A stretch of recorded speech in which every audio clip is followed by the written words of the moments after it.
Баршаңызға сәлем, қалайсыздар? Сіздермен бірге Жұлдыз және педиатр Жұлдыздың кеңестері. Бүгінгі тақырыбымыз баламызды гашуққа қалай үйретеміз, қанша жастан бастап отырғызса болады деген тақырыпта әңгіме өрбітетін боламыз. Қай жастан бастап гашуққа үйретеміз? Баламызға 1 жас 6 ай және 2 жас аралығында гашуққа отырғызып үйрете бастаймыз.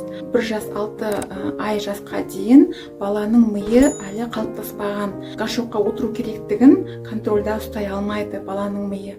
Яғни бұтына жіберіп қоюы мүмкін. Яғни 1 жас 6 айға дейін баланы гашуққа отырғызудың, тырысудың еш мән мағынасы болмай қалады. Нәтижесіз болады. Сіздің уақытыңыз құрып кетеді, нервіңіз желінеді. Гашуққа баламыз дайын екенін қалай түсінеміз?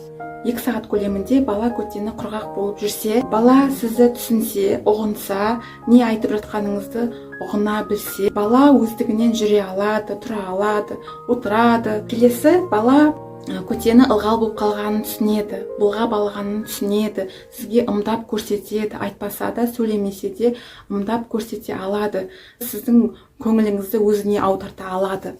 Гашуққа қалай дайындаймыз? Гашуққа біртіндеп дайындаймыз. Оған шыдамдылық, төзімділік қажет. Бірнеше айлар бойы шыдамдылық, төзімділікті қажет ететін процесс. Бастапқыда баланы гашуқпен таныстырамыз. Гашуққа кіші дәрет, үлкен дәретіңді шығарасың деп айтып түсіндіреміз. Ойыншықты отырғызамыз, ойыншық арқылы балаға түсіндіреміз. Екінші, тамақтан кейін гашуққа отырғызып дайындаймыз. Үйрете береміз, біртіндеп күн өте үйрете береміз. Ұйқыға дейін немесе ұйқыдан кейін отырғызып дайындаймыз. Далаға шықпастан бұрын отырғызып дайындап аламыз. Үшіншісі, подгузниктегі жаялығын шешеміз. Бала кіші дәретке шығып қойған немесе үлкен дәретке шығып қойғанын түсініп білу керек. Өзінің денесінде ылғал болып қалған түсініп білу керек. Іш киімін былғап алғанда анасы көңіл күйі түсіп қалып, гашуққа отыру керектігін жай айтып түсіндіру керек болады. Және төртінші, гашуқ бір жерде ғана тұру керек. Яғни ол туалетте немесе ванныйда. Бесінші, дайындық процесі 6 айдан 12 айға дейін уақытты алуы мүмкін. Ерте бастасаңыз ұзағырақ үйретуге тура келеді. Жоғарыда айтып өткендей, баланың миы дайын емес. Ерте бастасаңыз, мысалы 1 жас 6 емес, 1 жасында 1 жас 1 айында бастасаңыз гашуққа отырғызып, сіз өзіңізге қиын болады. Яғни ұзақ дайындайсыз баланы. Баламыз күндіз гашуққа барып үйренсе, 2-3 айда басқа жерге жіберіп қоймай, тек қана гашуққа ғана отырып үйреніп жүрсе күндіз, онда түнде жаялықсыз жатуға мүмкін болады. Бірақ әдетте гашуққа толықтай үйреніп кететін жас 2,5-3 жаста келеді. Баламызды басқа жерге сиіп қойса, немесе үлкен дәретін жіберіп қойса, ұрыспаймыз, балаға ұрыспаймыз, баланы ұрмаймыз. Бала просто оны түсіне алмайды.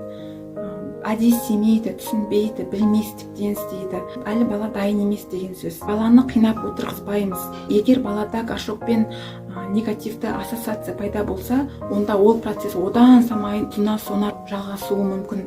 Жиі артқа тарту немесе кері тартулар болады процесс кезінде.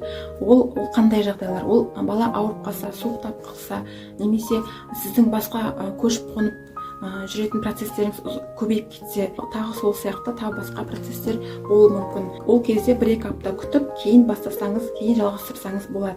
Кейбір балапандар туа пайда бола, ата-аналары үйреткісі келеді гашуққа. Жаңағы памперстің, жаялықтың зиянын біліп, гашуққа туа пайда бола құшақтап жүретіндер болады.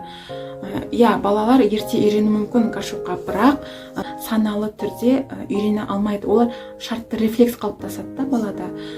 Ал былай толық процесті ұғына алмайды. Не үшін гашуққа баратынын ұғына алмайды, бірақ шартты түрде оны істей береді. Пайдалы болды деген ойдамын. Өздеріңіздің тәжірибелеріңізбен бөлісе отырыңыздар. Оқырмандарға қызық болады деген ойдамын. Менімен бірге болғандарыңызға рахмет. Қош сау болыңыздар.